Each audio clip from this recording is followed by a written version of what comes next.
ফোগার মেশিনের সঙ্গে আর কি কি পাওয়া যায়? এই নজেল পাওয়া যাবে, আর এই পাইপ পাওয়া যাবে। এই পাইপগুলো, এই নজেলগুলো এই পাইপগুলো লাগাতে হবে।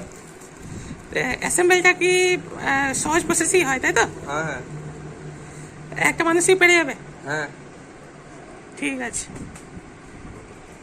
এইটা কি, এটা কি ফিল্টার? হ্যাঁ, ফিল্টার।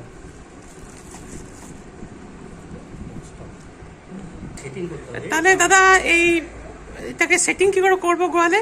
এটাকে নিজেই করতে হবে সহজ পদ্ধতিতে। আমাদের ইউটিউব অ্যাকাউন্টে ছাড়া আছে, এটা দেখে দেখেই শিখতে পারবে।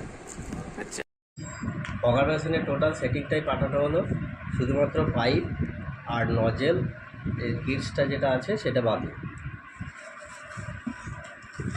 এই দেখুন আমরা সেটিং করছি, প্যাকেজিং করছি, এর মধ্যে পোস্টিং করব।